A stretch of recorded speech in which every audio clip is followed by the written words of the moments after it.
Bonsoir à toutes, bonsoir à tous. Nous retrouvons Grégoire Brisset, alchimiste, que nous avons déjà eu sur cette antenne au sujet de plusieurs de ses livres. En 2006, il a écrit Traité de la voie sèche au mercure dauphinois en 2006. En 2020, L'élixir de l'Éden aux racines de l'alchimie, édition Alchinia, donc en 2020. En 2023, les alchimistes anglais du XVIIe siècle et la naissance de l'Empire britannique chez Dervy. En 2004, Comment lire Fulcaleni chez Trédaniel. En 2005, Les femmes alchimistes chez Dervy. Et là, on va parler d'un livre, François Cambriel, un alchimiste méconnu du 19e siècle. On va parler de celui-ci, François Cambriel, un alchimiste méconnu du 19e siècle. Bonsoir, bonjour Grégoire Brisset. Bonsoir, Madame Vérin. Heureuse de vous retrouver. Vous Donc, aussi. euh, pourquoi vous avez voulu écrire sur François Cambriel, plus particulièrement que sur un autre?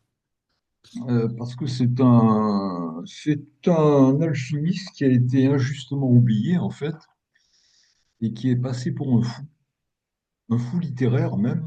C'est-à-dire, pendant très longtemps, son œuvre a été complètement passée sous silence. En fait, c'est quelqu'un qui avait écrit, suivant le principe du droit d'auteur, hein, c'est-à-dire qu'il payait lui-même son édition, et ça s'est absolument pas vendu. Son œuvre a été retrouvée au début du XXe siècle grâce à quelqu'un qui, ne sachant plus quoi publier, cherchait uniquement ceux qui avaient fait des publications en droit d'auteur et qui ne s'étaient pas vendus. Ils appelaient ça les fous littéraires, si vous voulez. C'est à ce titre que ce Cambriel a été plus ou moins retrouvé. Alors surtout, celui qui l'a mis en évidence, c'est Fulcanelli. Fulcanelli parle de Cambriel pour s'y opposer alors qu'il lui a pris énormément de thèmes. Voilà, c'est comme ça que j'ai dit, tiens, ce cambriel doit être intéressant, et je l'ai abordé sous cet angle, en fait. Oui, c'était dans le mystère des cathédrales. Il y Oui, a Cancelier aussi qui a parlé de lui. complètement. Oui. Donc en 1843 paraît chez Lacour et Mestras, imprimeur à Paris, un ouvrage pour le moins étrange, Cours de philosophie hermétique ou d'alchimie en 19 leçons, suivi des explications de quelques articles des 5 premiers chapitres de la Genèse, ou chemin ouvert à celui qui veut faire une grosse fortune. Et cela est signé Louis-Paul François Cambriel. Alors, il est né, En 1764, à Saint-Paul-Fenouillet. on est sûr de sa date de naissance. Ah, on a retrouvé grâce à un ami, enfin oui, on a retrouvé l'extrait de naissance, tout, on a tout. Ouais. D'ailleurs, il y a une photocopie dans le livre, hein, de l'article. Il est retenu comme l'un des 3 seuls traités parus durant le 19e siècle. Oui, Traités d'alchimie, hein.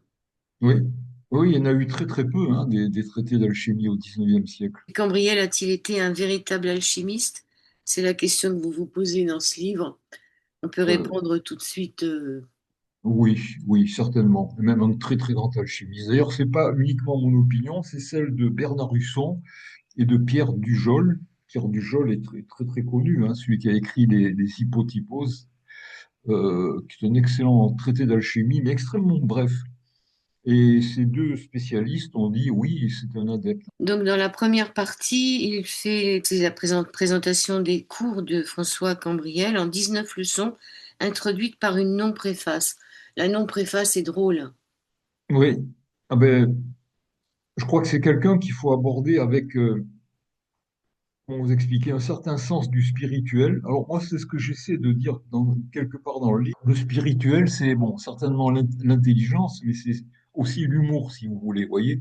Donc sa non-préface, effectivement, il dit qu'il n'a vu que des gens ingrats, tout le monde cherchant à lui voler son secret, donc il ne peut dédicacer cet ouvrage à aucun homme. Et en fait, je crois qu'il le dédicace à Dieu parce qu'il dit, Dieu c'est mon initiateur, en fait. Il a été initié par Dieu, c'est ce qu'il dit.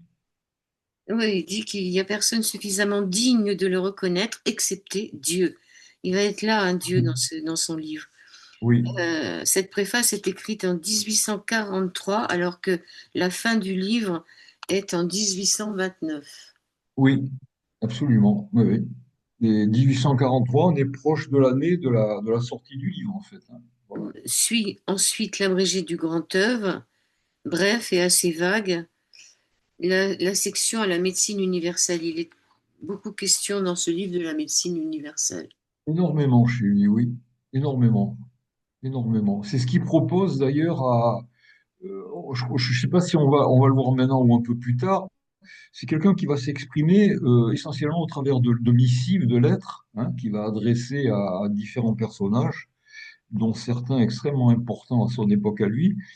Et chaque fois, il propose la médecine universelle, pratiquement, hein. Les gens en ont besoin. Donc, dans la première leçon, c'est un échange de l'auteur qui a passé une petite annonce avec un certain monsieur E.B.K., une Oui. demande de prêt pour la réalisation de son œuvre. Ah oui. Oui, alors ça vaut son pesant d'or ou de cacahuètes, hein, sinon on peut voir c'est extraordinaire. Ça commence très très fort. Il est question d'un monsieur EBK, effectivement, qu'on peut contacter grâce à un intermédiaire qui est un limonadier, je crois, oui, de la rue du Coq Saint-Honoré.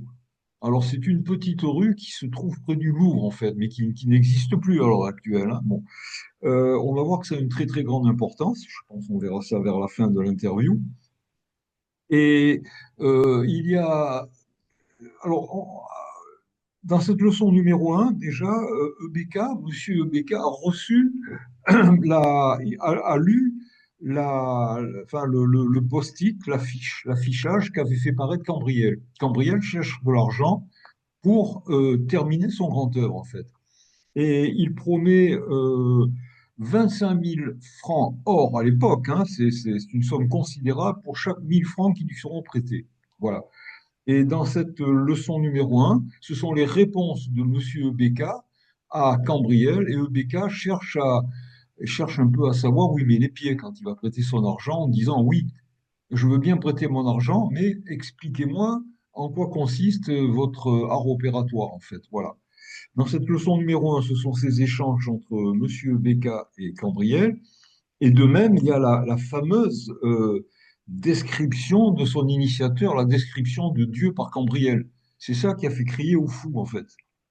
On a dit c'est un fou, ce type, parce que il décrit Dieu physiquement, si vous voulez. Vous voyez, c'est une description c'est de la pataphysique, en fait, hein. C'est Oui, de l'Alfred, oui, c'est du Lautréamont, de l'Alfred Jarry, hein. Il est extraordinaire.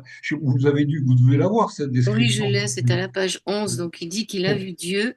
Voici ce petit chef-d'œuvre. Dieu est d'une taille et corpulence comme pourrait être l'homme le plus parfait, ayant 6 pieds, 6 pouces de taille, proportionné dans toutes les parties qui le composent, mais toujours en plus de perfection que l'homme le plus parfait que je lui compare. Il est majestueux, sa peau est de la couleur de la flamme d'une bougie, ses pieds, ses genoux, ses cuisses, ses mollets sont si parfaits que quoi que j'en dise, je serai toujours en dessous pour en pouvoir représenter la perfection. Les ongles de ses pieds sont d'une beauté incomparable. Le plus bel ivoire ne peut pas leur être comparé.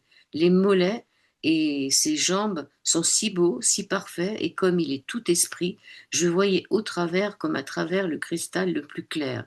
Mais ce qu'il y avait de plus beau dans toute cette beauté de perfection réunie, c'est l'arrangement des muscles qui le forment. Ils sont arrangés comme des petites poires, de 3 en 3, 2 en haut et 1 en bas, ou au milieu des 2 premiers, et dans chaque muscle, on ne voit qu'un mouvement continuel de rayons de lumière gazeux qui, se croisant dans tous les sens et sans se séparer, montant et descendant, forment et font apparaître 1 million de perfections dans l'intérieur de chaque muscle. C'est sûr qu'il est passé pour un fou, hein. C'est pour un fou, là, hein. Vous avez vu, hein, il décrit les ongles des pieds de Dieu, enfin voilà, ses mollets, voilà. On va revenir un peu sur la non-préface parce qu'il est écrit: les envieux, après avoir lu cet ouvrage, se mettront en colère, 3 petits points, ils se dessécheront de rage, 3 petits points, ils mourront. Pourquoi, Oui. pourquoi a-t-il écrit ça? Pourquoi a-t-il écrit ça? Eh bien, je crois qu'il... c'est un... pourquoi exactement, je ne sais pas. Mais enfin, j'ai essayé d'en faire un profil psychologique de ce Cambriel. C'est quelqu'un qui se présente comme misanthrope, en fait, si vous voulez, voyez, et qui lance une bouteille à la mer pour les alchimistes du futur qui voudront le reconnaître comme un des leurs. Voilà. Mais c'est quelqu'un d'assez... C'est un misanthrope, hein. Il n'est pas... Il est assez rageux, en fait, hein. Et il est gonflé, quoi, si vous voulez, pour parler un peu vulgairement, parce qu'il écrit des... on va voir à qui il écrit, hein. Oui, oui, c'est sûr. C'est pas le tout venant, hein. Il est... Voilà. Alors, on va pas regarder toutes ces leçons parce qu'il y en a beaucoup, mais dans dans Oui, sa deuxième leçon, et oui, son livre, on peut le retrouver, hein, il est bien encore sûr. édité, hein. Oui, Donc, oui, oui.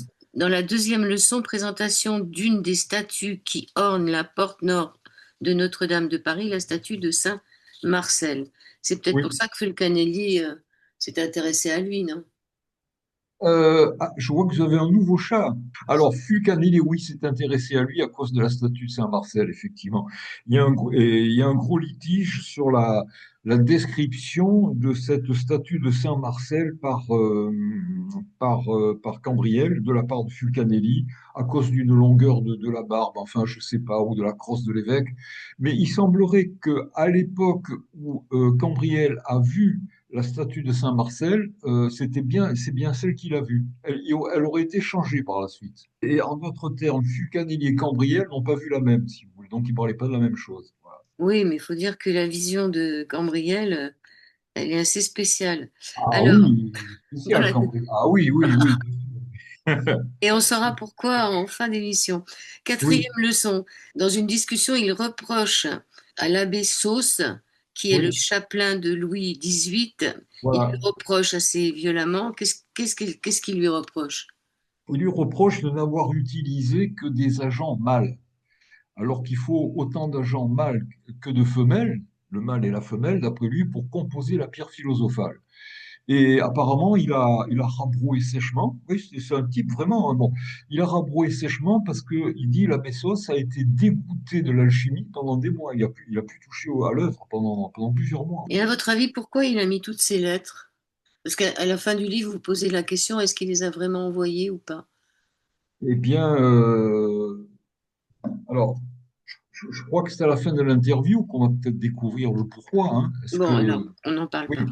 oui, Alors, oui, dans la quatrième leçon, il y a aussi un petit récit oui, mettant en scène trois individus dont l'un est mort ou quasiment oui, mort et où oui. les deux autres s'évertuent à le ramener à la vie.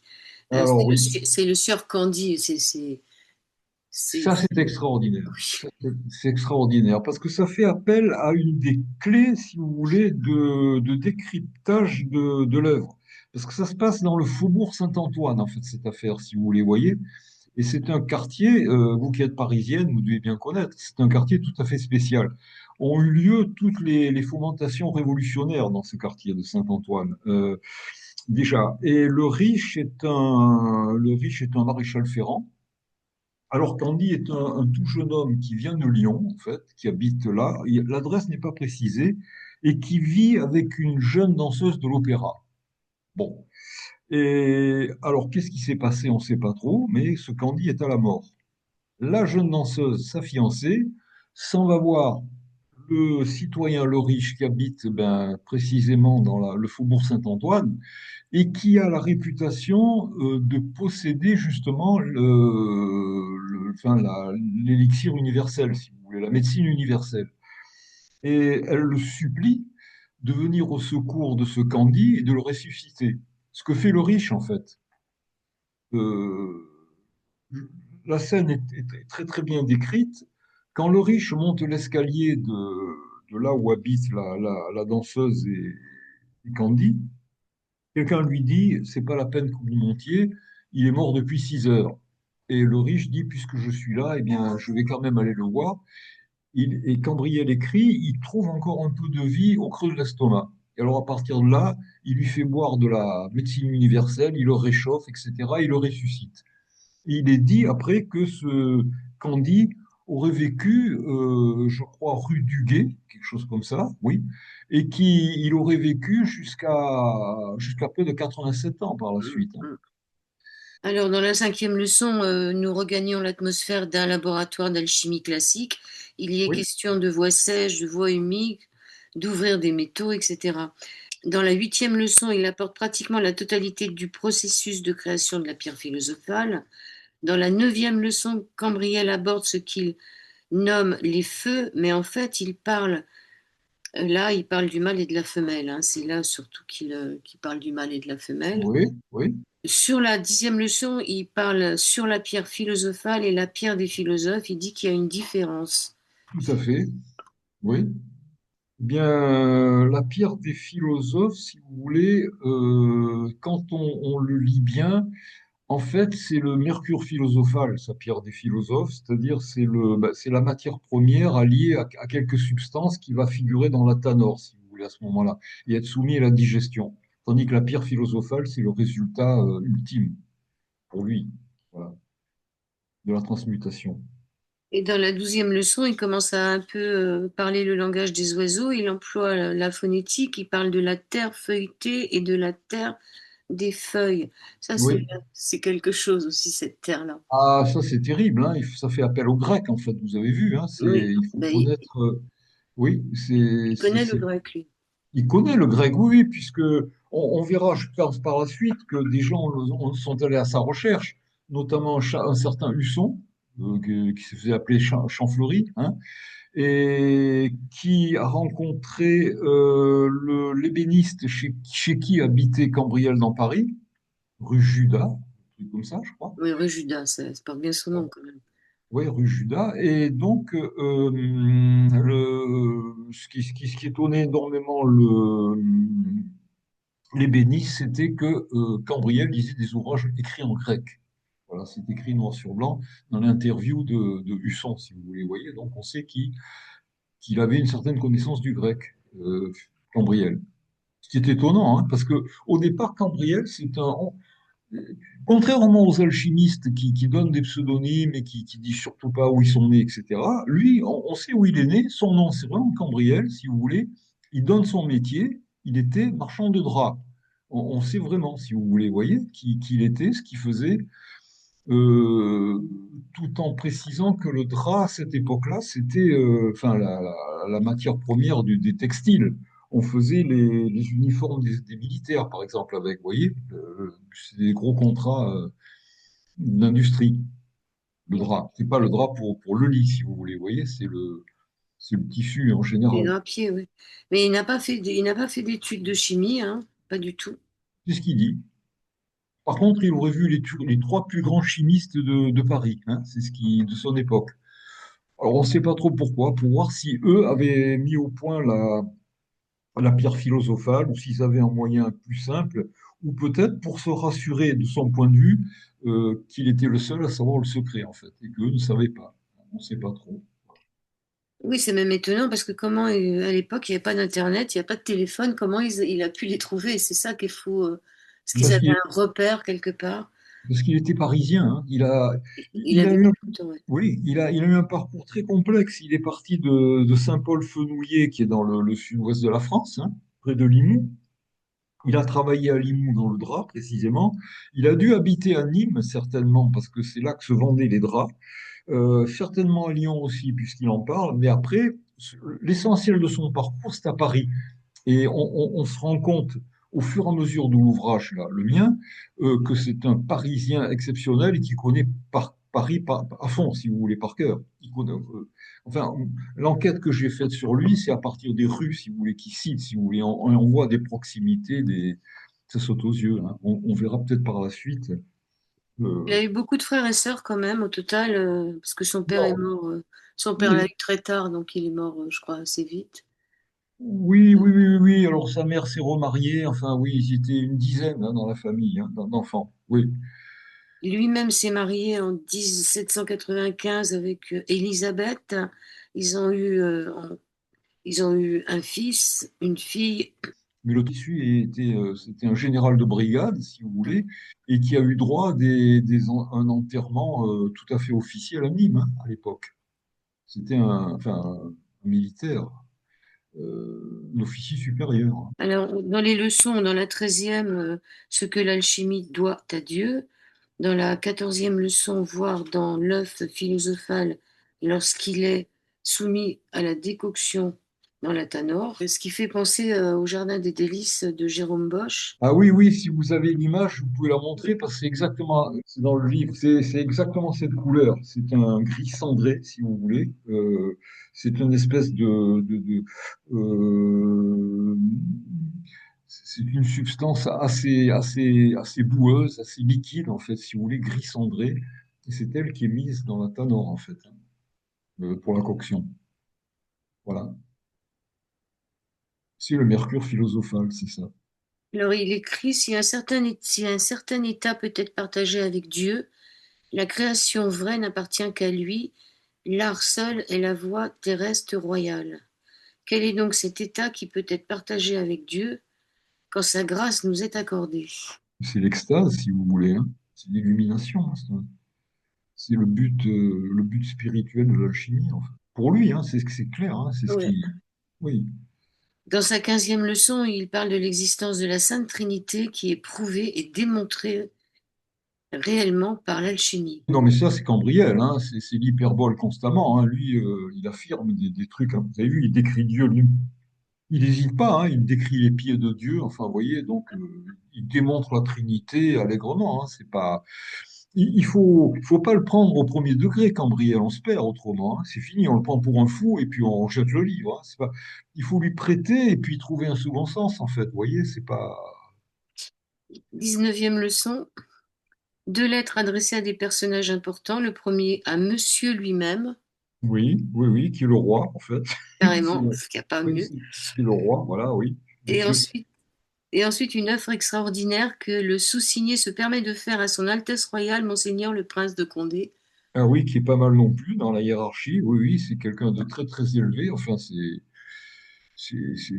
insensé, quoi, si vous voulez, hein. Un marchand de drap écrire au roi de France et un de ses cousins, si vous voulez, voyez, c'est pour leur envoyer un message. Je sais pas si vous quelque part en fait la teneur du message, hein, ce que c'est, si on peut en parler maintenant ou si vous voulez qu'on en parle plus tard. Oui, vous pouvez en parler maintenant, oui. Oui, enfin, en gros, le contenu du message, c'est vous avez un pied dans la tombe, hein, l'un et l'autre, et moi seul peux vous sortir de là, vous voyez? Moyennant finance, vous me devez ça, et moi, je vous tirerai d'affaire, en fait. Vous voyez, je veux dire, c'est quelqu'un qui n'hésite pas, hein. Il dit, je sais ça de votre vie, vous êtes condamné, d'un pied dans la tombe. Ben, sur le premier, le roi, lui, c'est parce il est mort un an après, hein, c'est ça. Alors, en général, quand il commence à écrire comme ça à des gens, ben, il écrit aussi à Monsieur de Gabriac, hein, on verra quelque part, qui est le sous-préfet du Gard. C'est là où il y a Nîmes, effectivement, hein. Il a écrit trois lettres, en fait. Une à de Gabriac, une autre à Monsieur et une autre à Condé. Et on se rend compte que aucun des trois ne donne suite parce qu'il juge qu'il est complètement fou, hein. Je veux dire, de faire une telle impertinence, de demander autant d'argent, si vous voulez, en disant aux gens, mais attention, là, vous êtes foutus, hein. Bon. Et on se rend compte qu'effectivement, très peu de temps après qu'ils aient reçu le courrier, il leur arrive vraiment des malheurs extrêmes, si vous voulez, parce qu'ils n'ont pas répondu. Alors, c'est le système de Cambriel, c'est ça. Il écrit à des gens très haut placés, leur demandant de l'argent pour les tirer d'affaire, et ça marche pas, son système, en fait. Personne ne lui répond. C'est ça qui est curieux, vous voyez? Mais il a quand même pas l'air de vivre dans la misère non plus, hein. Il y a deux volets. D'une part, on retrouve, je crois que c'est lors du certificat de mariage de sa fille, oui, je crois que c'est là, où il y a sa profession, il y a marqué qu'il est retraité. Hein, à ce Rentier, moment-là, oui, rentier, pardon, rentier, oui, oui. oui, excusez-moi, rentier, oui, c'est cela. Mm. Rentier. Donc on se dit, tiens, ben, il s'est mis à l'abri financièrement. Et par contre, après, lorsqu'on on a eu, parce qu'un ami à moi m'a aidé, qui est très fort pour ses recherches, lorsqu'on a affaire à certaines archives dont dispose, enfin, les documents archivés de la Bibliothèque nationale française, on se rend compte que vers la fin de sa vie, il a fait une demande de prêt et qu'il a fini en fait à Jouarre, dans le Val-de-Marne, dans une petite maison de retraite pour gens modestement fortunés, si vous les voyez. Tout ça après que ce soit, en fait, ce sont ses descendants qui ont payé les frais de la maison de retraite. Donc il était ruiné en fait. Oui, Donc il a c'est plus dans la d'argent. pension de Voilà. la charité de Saint-Vincent-de-Paul. Oui, c'est ça. Il est mort âgé en fait, ce qui n'est pas évident, hein, parce qu'il a traversé 10 régimes politiques. Dans la misère. Donc, il est mort dans la misère en fait, oui, oui. Après avoir demandé des sommes colossales et voilà, et personne n'a jamais répondu. Donc c'est un paradoxe de plus à son actif, si vous voulez. Vous voyez, voilà. Donc après 27 ans de travail, il estime être en mesure de pouvoir réduire les métaux ordinaires en or fin. Oui. Je sais pas, mais bon, il a quand même fini dans la misère.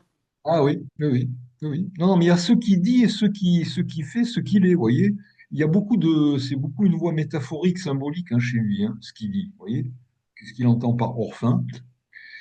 Euh, Après, Cambriel, il faut le prendre au second degré, hein, c'est pas. hum, après, il parle des 5 premiers chapitres de la Genèse.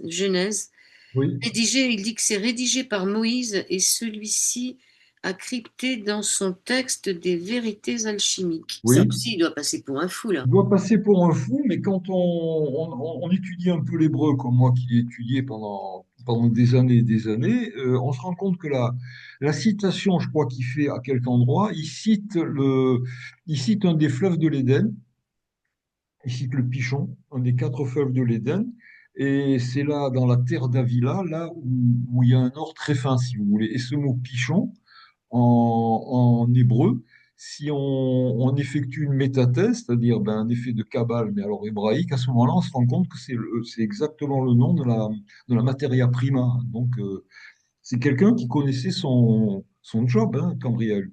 Aussi bien du point de vue, bah, vous avez vu avec la terre des feuilles, il faut faire appel à un mot grec, en fait c'est téphra, le mot grec.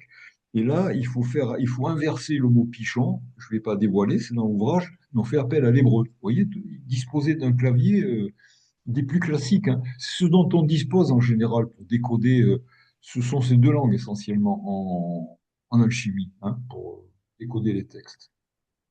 Oui, puis sinon, il y a la langue des oiseaux aussi, c'est-à-dire il peut aussi jouer sur les mots. Il joue sur les mots, mais oui, complètement. On va voir, il s'en sert magnifiquement, hein. Bien sûr. Alors, il n'a pas repris de femme après. Il n'est pas question qu'il ait repris de femme. Pourtant, il va vivre chez la veuve Brocard, rue de la Boucherie Oui, voilà. Saint-Germain. Ouais. Et la veuve Masson aussi. Ouais, et c'est là où c'est la veuve Brocard où il entend des voix. Oui, ah oui, oui, oui, oui, il entend des voix dans ses oreilles, etc. Il entend un souffle devant et puis même une voix qui lui dit, c'est pas comme ça qu'il faut faire, si vous voulez. Alors par contre, le fait qu'il ait vécu, moi j'ai essayé de reconstituer un peu le trajet, son parcours vital. C'est pas évident parce qu'il y a très peu de données sur lui. Euh, il semblerait qu'il ait vécu chez la veuve Masson et la veuve Brocard avant d'habiter rue de Judas avec Rivet, l'ébéniste. Et ce que j'ai trouvé, par contre, c'est une dame historienne qui dit qu'à cette époque-là, il y avait beaucoup de veuves qui donnaient, si vous voulez, dans Paris, qui donnaient une location, si vous voulez, facilement surtout à des compagnons, si vous voulez, voyez, voilà, des artisans qualifiés. Voilà. C'était fréquent. Donc, il est habité chez des veuves, c'est pas du tout étonnant à cette époque-là, ça se faisait. Alors, chez Oui, la veuve Brocard, il a 28 ans, alors qu'il doit avoir 28 ans, et où à 7 heures du matin, étant au lit, il perçoit un fort coup de vent dans l'oreille droite et ouais, une voix forte qui lui dit: il faut s'y prendre de telle manière. C'est oui. un détail de sa biographie qu'il fournit dans la note 3 de sa première leçon. Après, il va passer chez une autre veuve, la veuve Masson, une autre parisienne, chez qui il demeure vers l'âge de 35 ou 36 ans. Elle habite au 60 rue Mazarine, au Jeu de Paume. Mhm. Et là, il a une vision. La pierre des philosophes, un truc comme ça qu'il doit avoir. Il faut faire attention à chaque mot avec lui, hein. Je vous dis, moi, je l'ai lu des dizaines de fois, Cambriel, hein, pour trouver quelque chose. Et par exemple, le mot oreille, vous voyez, il faut retenir le mot oreille, ça nous sert après pour lorsqu'on, vous voyez. J'ai entendu dans mon oreille droite, c'est le mot oreille qu'il faut retenir, en fait. C'est lui qui est significatif. Après, il passe chez Monsieur Rivet, rue de Voilà, la Montagne Sainte-Geneviève. c'est ça. Il y a aussi la veuve du marquis du Chilot, mais là, je pense pas qu'il habite chez elle. Non, non, il habite pas chez. Enfin, on pense pas. Non, c'est une dame. C'est la femme d'un amiral qui ont particulièrement bien connu Napoléon Bonaparte, si vous voulez. Voyez. Voilà. C'est là qu'on apprend que Cambriel affirme un bonapartisme à tout craint, si vous voulez. Voyez. Oui, Là oui. aussi, là aussi, il faut se méfier. Il se dit bonapartiste, si vous voulez. Voyez. Voilà. Mais le fait qu'il rencontre tous ces gens puissants, est-ce qu'il a, à un moment, vous posez la question dans votre livre s'il a été compagnon du devoir ou s'il a été Ouais, franc-maçon ou... ouais. Oui, oui, ben, je me pose des questions, mais Oui, là, parce que pour connaître des célébrités comme ça, il faut faire partie d'un...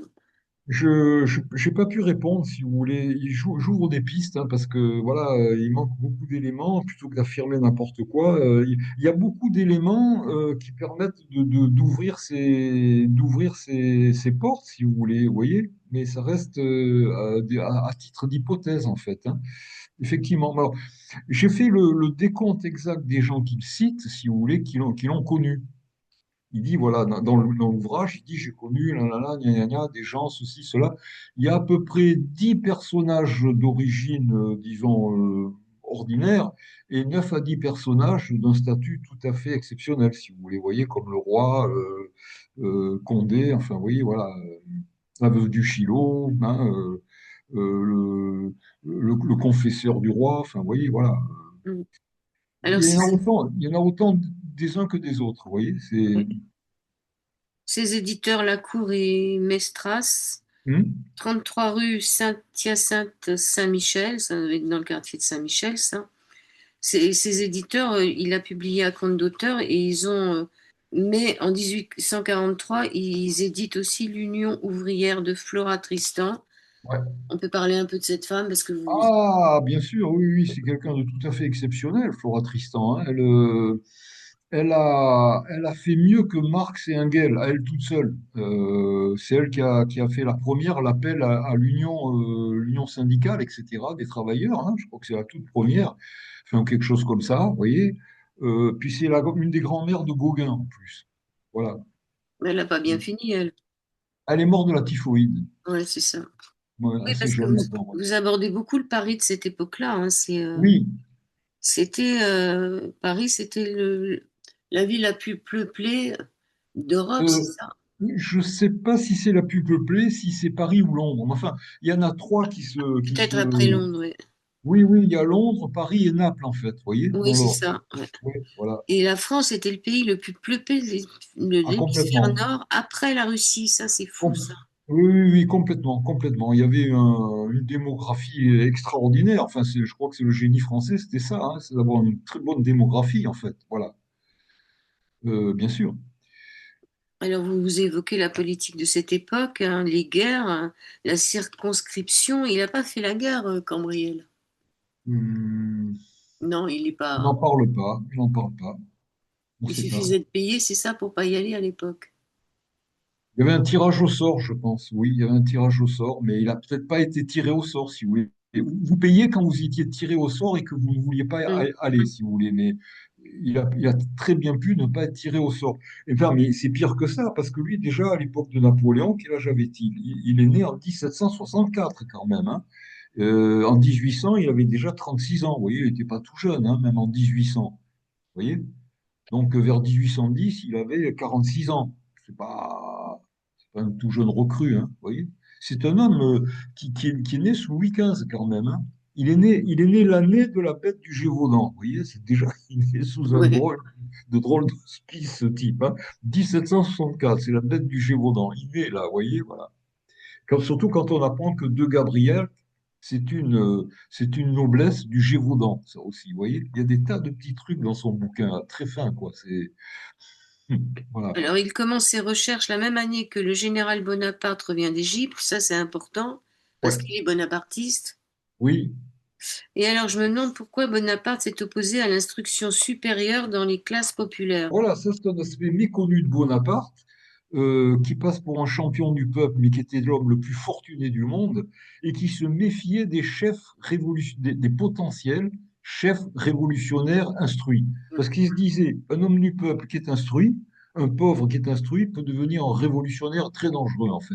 Ça, c'était la pensée de Bonaparte. C'est pas très connu, hein. Il raisonnait comme ça, Napoléon, en fait. Donc, il était contre l'instruction populaire, en fait, vous voyez. Alors, le Paris de l'époque, eh ben, c'est pas génial, hein. C'est la cour des miracles. Surtout la nuit, hein, surtout la Ah, nuit, hein. surtout la nuit, oui. Ou la nuit. À la nuit, c'est le noir complet. Il faut imaginer, maintenant, il y a des lumières partout, mais à l'époque, il n'y avait pas de lampadaire, il n'y avait pas de lampion, il n'y avait rien. La nuit, c'est la nuit. Et il y a encore la cour des miracles à son époque, hein. Je ne sais pas si vous imaginez, la cour des miracles. C'est-à-dire il y a des véritables assassins qui se baladent la nuit dans tout Paris, quoi. Vous voyez, chacun se barricade, hein. Mais même les routes de France n'étaient pas très praticables. Vous, Non, vous mettez le temps que prend une diligence pour faire Paris-Lyon, ouais, par exemple, et puis c'est vraiment dangereux, hein. très dangereux. Il y a des centaines de morts chaque année en diligence, et il y avait, c'est connoté. Si vous le dites, en étudiant cette époque, on trouve des faits incroyables, hein. C'est que il était de l'usage courant de faire son testament avant de prendre la diligence, en fait. Vous voyez? C'est que les gens ils écrivaient ils rédigeaient leur testament. Ils sentaient le péril, quoi. Il y a eu des morts, hein, beaucoup de morts, des centaines C'est chaque peut-être année. c'est peut-être pour ça qu'il a préféré rester à Paris puis arrêter de faire son métier de drapier, là. C'est Parce qu'il possible, était oui. tout le temps sur les routes, hein, avec. Complètement, Hmm. complètement. Alors, on va parler de Michel Eugène Chevreuil, 1786-1821. Un chimiste. Alors lui, c'est un type incroyable. D'abord, il est mort à 103 ans. À cette époque-là, c'est pas mal, hein. Ouais. Il est très très très mystérieux ce Chevreul parce que voilà, parmi les trois livres d'alchimie connus pour ce 19e siècle, moi je crois qu'il faut rajouter aussi le traité sur les alchimistes de Figuier. Chevreul est suspecté pour être l'un de ces trois ouvrages, notamment Hermès dévoilé. Hermès dévoilé, Hmm. exactement, d'un certain CI, et on pense que CI, c'est Chevreul en fait. Donc, alors il fait partie des trois alchimistes et en plus, son maître à lui, ou son élève, je ne sais plus, c'est un certain, comment est-ce qu'il s'appelle déjà? Attendez, Louis-Nicolas Vauquelin. oui, c'est Vauquelin, c'est ça. Et Vauquelin, lui, était spécialiste il travaillait sur un produit qui est en fait la matière prima, quoi. Vous voyez, c'est pas, c'est un des spécialistes de ce produit-là, quoi. Voilà. Donc, Vauquelin, 1763-1829. Vous parliez de Champfleury tout à l'heure. Son vrai nom, c'est Jean-François Husson, 1821-1889. Et il Oui, a écrit dans la Revue des excentriques en 1852, c'est ça? c'est ça, exactement. Oui. Oui. Et lui, qu'est-ce qu'il faisait? C'était pas un alchimiste, lui. Non, non, c'était peut-être un dandy, quelqu'un comme ça. C'était un écrivain, genre journaliste, si vous voulez. Vous voyez, il était spécialisé dans les céramiques, je crois, ou quelque chose comme ça, ou dans les porcelaines rares. En fait, il travaillait sur des matières précieuses et un peu curieuses. Vous voyez, les cabinets de curiosité, les trucs comme ça. Il avait écrit un livre très connu. Il était édité chez un éditeur, un Rothschild à Paris. Vous voyez.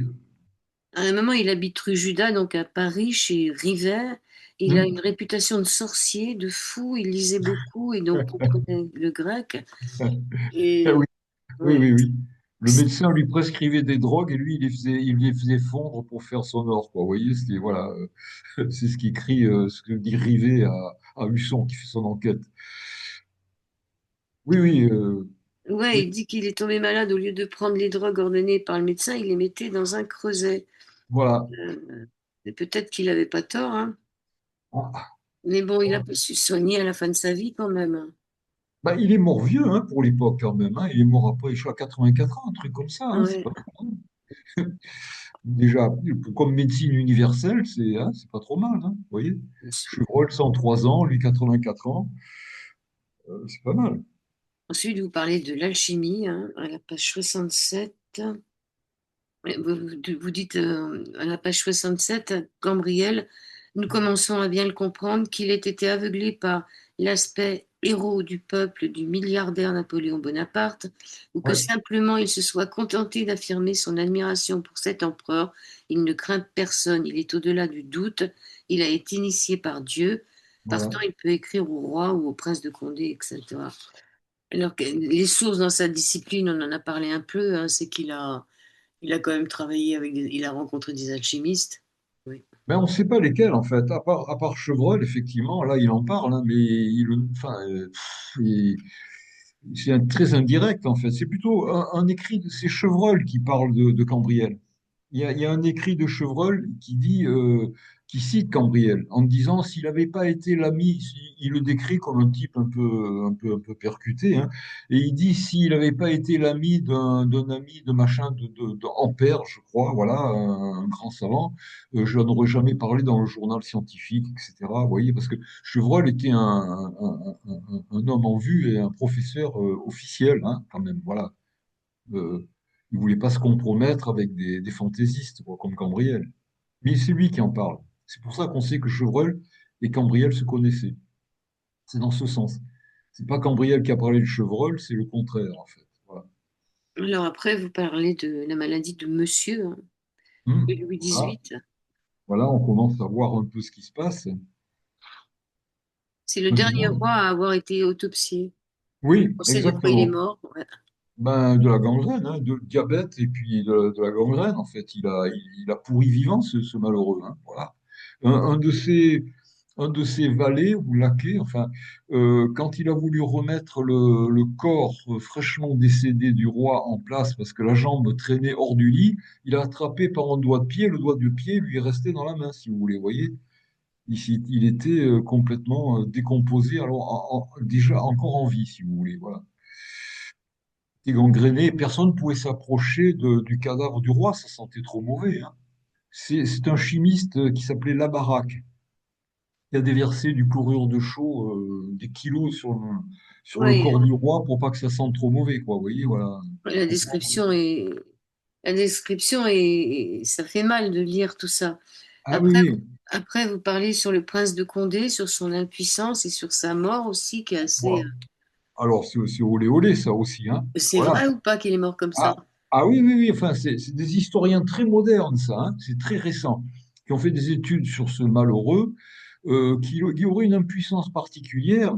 Il devait, pour avoir des érections, excusez-moi, il faut en parler, il devait pratiquer une espèce de strangulation, si vous voulez, voyez. Et on l'a retrouvé comme ça, pendu à enfin, un loquet de fenêtre, hein. On l'a retrouvé pendu. Enfin, sa maîtresse a été suspectée pendant longtemps, hein, de l'avoir oxy pour s'arrondir sa fortune, en fait, hein. Oui, parce que. Mais, hein, Et comment ça s'est terminé? Parce qu'elle avait quand même fait ce qu'il fallait, hein, pour pouvoir hériter de tout. Donc, vous avez vu, même avant sa mort, déjà, elle s'est fait donner je ne sais pas combien de ouais, millions, mais des châteaux. est-ce qu'elle les a eus vraiment? Ah oui, oui, ça, c'est l'héritage, elle a réussi à avoir tout ça, mais même le reste, parce qu'elle a fait appel à, comment il s'appelle, là, celui qui, Napoléon disait, vous êtes de la mer dans un bas de soie, là. Alors, on va parler de la médecine universelle. Quelle était la médecine à l'époque, hein? Vous nous parlez Oui, des écoles de médecine à partir de 1803. Tout oui, a été voilà. réformé. Alors c'est à partir de là que les études vont, la médecine va changer, si vous voulez, hein. Parce que à partir de 1803, d'ailleurs, tout se passe à peu près en même temps. Les apothicaires deviennent des pharmaciens, les médecins commencent à avoir un véritable internat, c'est-à-dire être recrutés par concours pour pouvoir travailler dans les hôpitaux. Les chirurgiens deviennent enfin des gens respectables, alors que jusqu'à présent, c'était des barbiers chirurgiens, si vous voulez, c'était des gens qui pratiquaient les saignées sur ordre des médecins. Voilà. Mais la médecine reste toujours contingentée par la croyance aux quatre humeurs, si vous voulez. Vous voyez, il y a la bile jaune, la bile noire, la phlegmatique et le sang. Voilà. Et le raisonnement est un peu, à l'époque, un peu comme la médecine chinoise encore actuellement. C'est-à-dire, on ne cherche pas à traiter tel ou tel organe défaillant, mais à faire un rééquilibrage de l'ensemble. On va essayer de rééquilibrer l'ensemble. Et pour rééquilibrer l'ensemble, ils avaient un seul moyen, pratiquement dans tous les cas, ils prescrivaient du laudanum, par exemple, vous voyez, ou de la thériaque. C'était le médicament de base. Qui contient de l'opium, mais ça, on reviendra dessus Exactement, après. exactement, oui. Ouais. Mais ils avaient aussi les purges et les saignées. Oui, Donc, des fois, la saignée, ça faisait plus de mal que de bien, c'est clair. Ah oui, c'est clair, oui, oui, c'est clair. Et puis l'hôpital faisait très très peur. Les gens n'osaient pas y aller. C'était plutôt Ben, on mourrait des à l'hôpital. hospices. Mais bien sûr, L'hôpital faisait peur, ouais. oui, on mourrait à l'hôpital. Parce qu'on d'abord, je crois il couchait plusieurs personnes dans le même lit. Il suffisait que vous tombiez par Mm. malchance à côté de quelqu'un de contagieux, c'était fini, hein, voilà. Oui, Ça n'a non, pas tellement changé avec les maladies nosocomiales, hein. On a beau ne pas être couché dans d'accord, les mêmes lits, on s'occupe tout. d'accord, mais pas à ce Ouais. point, si vous voulez. Pas à ce point, pas à ce point, pas à ce point. Ne terrorisez pas les populations, quand même. Voilà.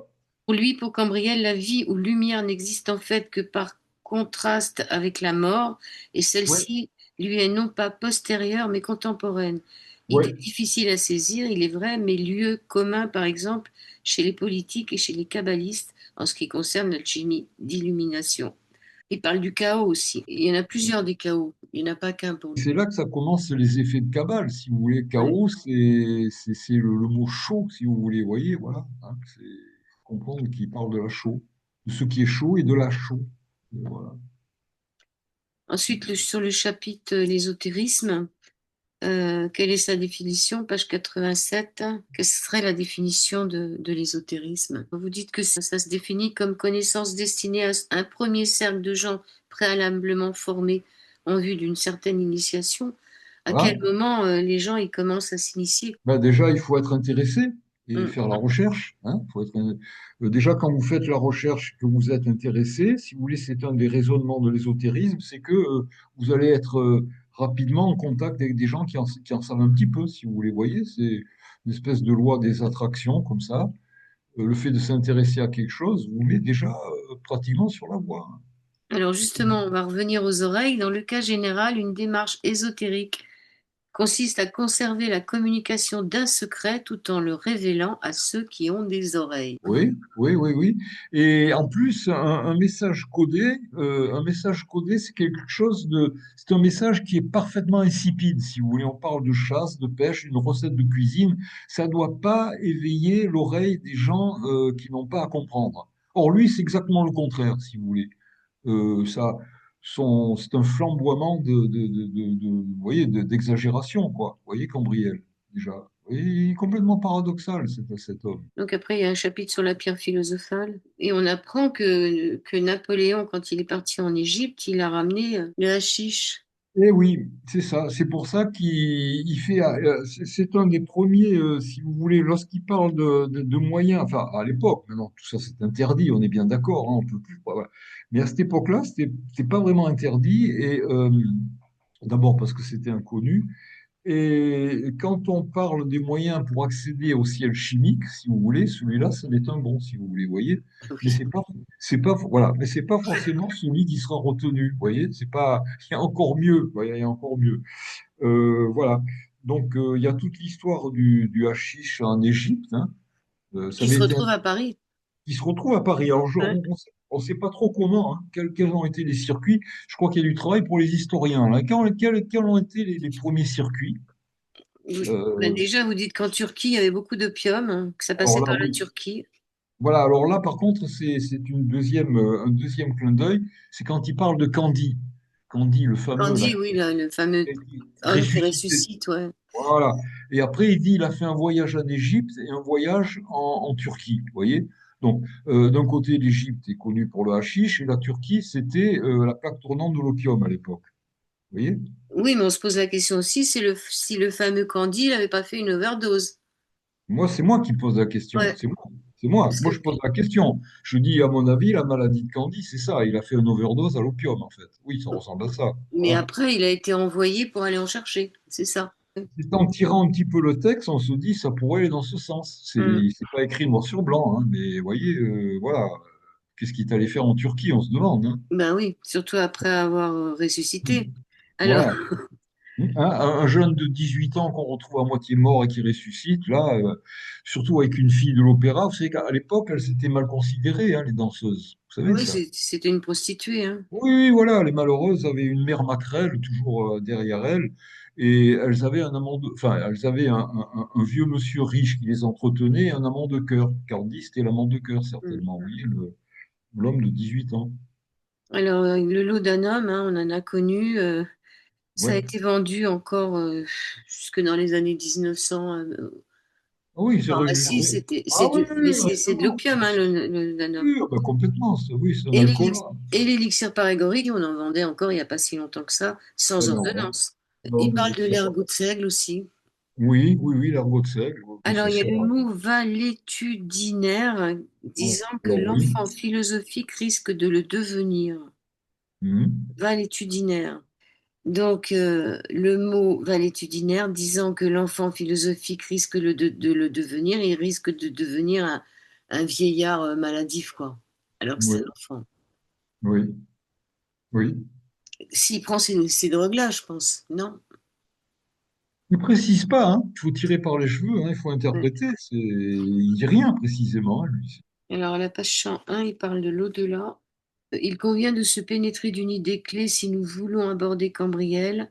Il ne saurait y avoir une illumination suivie du prolongement d'une existence terrestre qui admette les mêmes incompatibilités politiques qui y aient préexisté. L'accès Oui. au ciel pour lui, ce ciel, soit-il chimique, ne peut être entendu sans quelques conséquences terrestres. En d'autres mots, il ne veut revenir sur Terre après avoir été éclairé que si son élimination alchimique concerne également un obstacle jugé intolérable sur le plan politique. C'est sûr qu'il est bonapartiste. Il le clame fortement. Et si vous voulez, c'est là que je crois que peut-être c'est le moment d'en parler. C'est là que le livre tourne, si vous voulez. On bascule dans un autre aspect de Cambriel. Un aspect extraordinaire d'ailleurs, tout à fait extraordinaire. Moi, quand j'ai trouvé ça, je me suis dit, mais voilà. Par exemple, on a la lettre à De Gabriac, vous voyez, De Gabriac, qui connaissait intimement Decazes, le comte Decazes, qui était le ministre de l'Intérieur de l'époque. Et donc, ça fait partie des trois lettres que Cambriel a adressées à De Gabriac. Il a adressé le 2 février 1820, vous voyez, en lui disant en gros, attention, voilà, vous n'avez rien compris. En disant, vous allez vous m'avez posé des questions sur la pierre philosophale, vous n'avez rien compris, donc je vais vous écrire ce qu'il faut. Donc, il envoie cette lettre.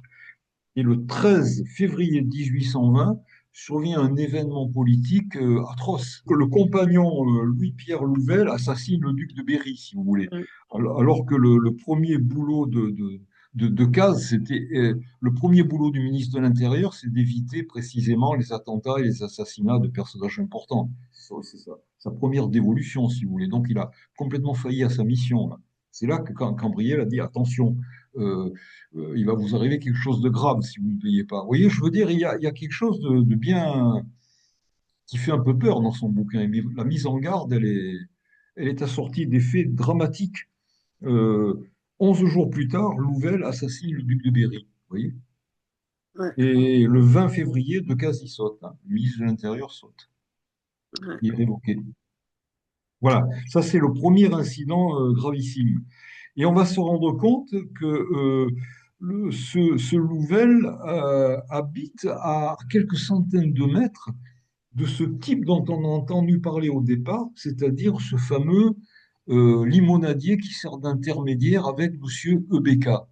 C'est-à-dire que Ebeka, c'est rue du Coq Saint-Honoré, et Louvel, on se rend compte qu'il habite rue Saint-Thomas-du-Louvre. C'est exactement à côté, si vous les voyez.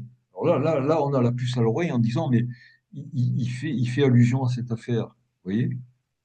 oui, mais justement, on se pose la question s'il n'était pas dans une société secrète, hein. Vous les Bien énumérez sûr. bien, francs-maçons avec le mythe, Oui, c'est pas tellement les formations, c'est plutôt les carbonaristes, en fait, qui viennent à oui, les l'esprit, vous voyez? charbonniers, Les charbonniers, la voilà, charbonnerie. exactement. Parce que eux, ils sont vraiment, enfin, c'est des gens qui vivent dans la clandestinité avec, ils sont armés, si vous voulez, vous voyez, et prêts à intervenir d'une manière sanglante, quoi. Voilà. C'est quelque chose de beaucoup plus drastique, en fait, hein. A priori, à cette époque-là. La franc-maçonnerie de l'époque, c'était le Grand Orient, Oui, qui était très intolérante, il y avait une obédience qui s'était créée, Misraïm, jugée voilà. bonapartiste, qui est interdite et donc close en 1822. Donc ça chauffait quand même pas mal, hein, sur Paris. Il y avait deux clans. Ah, bah, complètement, complètement, oui, oui, complètement. Mais oui, bien sûr. Suivant que ce soit l'un ou l'autre au pouvoir, d'ailleurs, la franc-maçonnerie changeait de maître. C'était, par exemple, les 33e degrés, hein, vous avez dû entendre parler, les fameux 33e degrés, Mm. les grands initiés, maîtres de la franc-maçonnerie, ben, si c'était les royalistes qui étaient au pouvoir, on choisissait quelqu'un de royal, sinon c'était un maréchal d'Empire, si c'était les bonapartistes, vous voyez. La franc-maçonnerie était comme ça, très souple, hein, elle naviguait d'un maître politique à un autre, en fait, vous voyez. Il y Et avait aussi les, Misraïm a réussi à être interdit à un moment donné, parce que c'est de ce côté-là qu'on trouvait des gens d'accointance bonapartistes. avec, exactement, et d'accointance avec ces fameux Carbonari, vous voyez. Et alors, il y avait les compagnons du devoir, ça existe toujours, et les compagnons, ils prêtent allégeance à Maître Soubise, les autres, vous voyez. C'est pas, les uns sont catholiques et les autres plutôt d'obédience protestante, en fait. Mm. Dès qu'ils se croisent, ils se disent top, c'est le mot, top, vous voyez. Et après, on commence à faire une gestuelle. Et à l'époque, s'ils voyaient qu'ils n'étaient pas de la même obédience, ils avaient une canne, ils se tabassaient, hein. Non, ouais, c'était extrêmement violent, hein. Ils se frappaient à coups de canne, les compagnons. Au demeurant, chacune de ces trois sociétés, les francs-maçons et surtout Misraïm, les compagnons et paradoxalement surtout ceux du devoir, et pour finir les charbonniers, vont offrir un prêt à notre alchimiste. Un prêt symbolique, c'est-à-dire, il y a des mots, si vous voulez, ou des éléments significatifs chez l'un et chez l'autre. Par exemple, la veuve maçon, vous voyez, chez la veuve maçon, il va chez la veuve maçon. Et vous avez cette fameuse rue des Orties qui est au bas de Louvel. Louvel, c'est le bras, si vous voulez, vous voyez, ou le marteau, enfin, appelez ça comme vous voulez. C'est l'exécutant du complot. Et le mot ortie se retrouve dans les mots secrets, mais pas de la franc-maçonnerie, par contre des charbonniers, si vous voulez, voyez.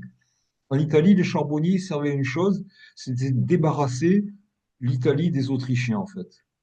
Parce que les Autrichiens occupaient le nord de l'Italie, et même l'Italie. Ah oui, je Et, comprends ce que vous voulez dire. Ouais, offrir un prêt, c'est pas offrir de l'argent, c'est il a pioché dans, oui, voilà, il a le pioché vocabulaire, dans le vocabulaire. Il a pioché dans le vocabulaire. Mm. Voilà. Donc on retient de cet homme quand même qu'il avait le mauvais œil, parce que franchement, j'aurais pas aimé qu'il m'envoie une lettre, moi. Moi non plus, hein, non, non, c'est une véritable menace, hein. D'ailleurs, la lettre qu'il a adressée à Condé, ben, ça précède de très peu sa mort aussi, hein. De Gabriac, ben, ça a été le renversement de son ami Decazes. Et peu de temps, il a adressé la lettre au roi peu de temps avant qu'il meure, Un hein. an Oui, avant, oui. Ouais. oui, chaque fois, c'est un désastre, hein, chaque fois qu'on reçoit une lettre de ce type, hein, c'est pas. Alors la grosse question, savoir qui il était et de quel bord il était en fait, à quoi il jouait. Moi, la question que je me suis posée, je dévoile encore un petit peu, parce que vous avez vu, à la fin, on se pose des drôles de questions. Qui c'était vraiment. Enfin, on ne sait même pas de quel bord il est en fait, ce Cambriel. On ne sait pas de quel bord il est. S'il n'est pas secrètement royaliste en fait et anti-bonapartiste, vous voyez.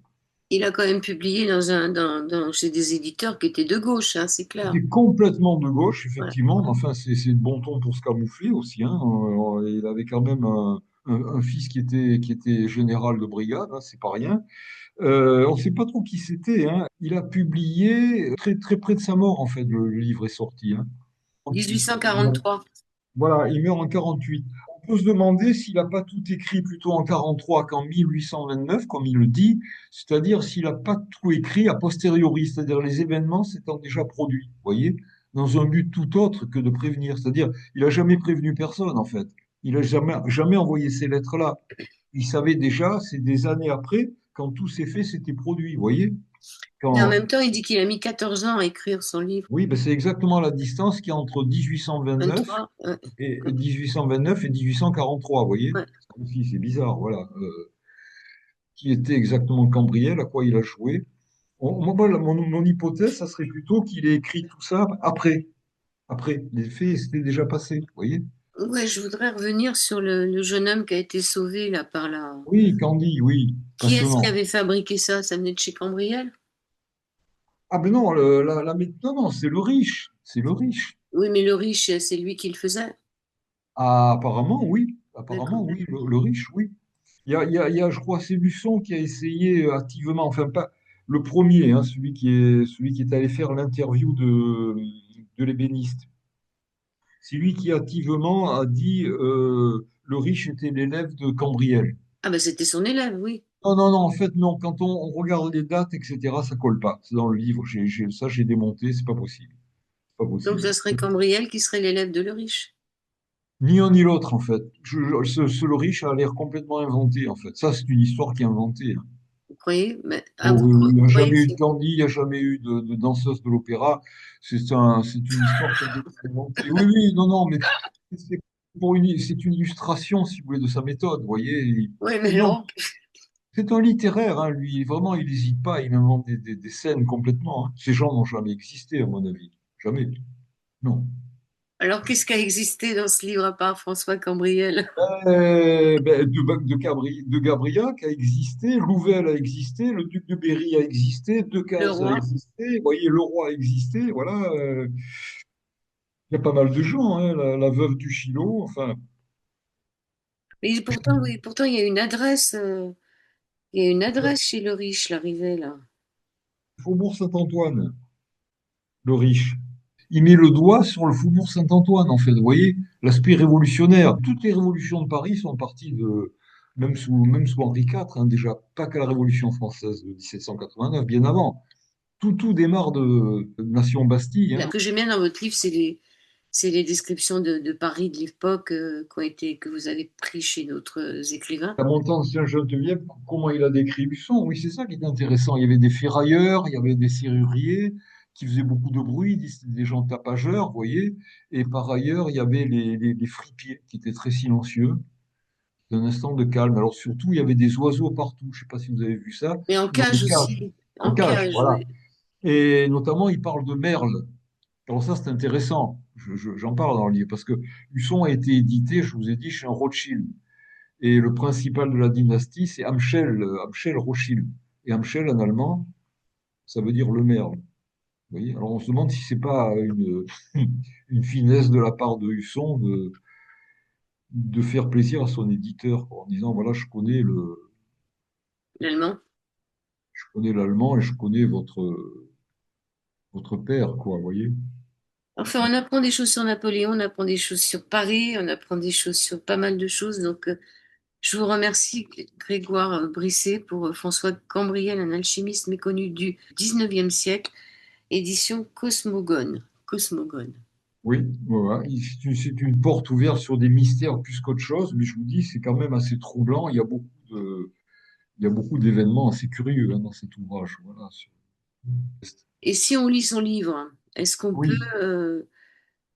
est-ce qu'on peut faire la pierre philosophale ou la médecine universelle? ben, oui, mais je vous dis, il faut décoder sévèrement, c'est pas facile. Il vaut mieux lire, enfin, je veux pas faire la pub à tout craint, mais il vaut mieux lire mon bouquin d'abord, hein, Ouais, évidemment, et il y a des il y a tout. trucs, Il y a tout dans il y a son des bouquin, choses mais tellement, tellement folles.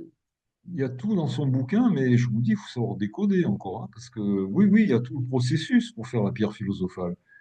Mais c'est pas évident, il faut faire appel au grec, à l'hébreu, vous avez vu, c'est du boulot quand même, hein, c'est pas...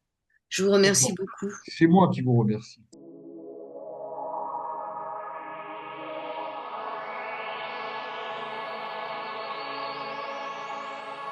Ok. Oui, il y a encore, ouais, vous avez raison, hein.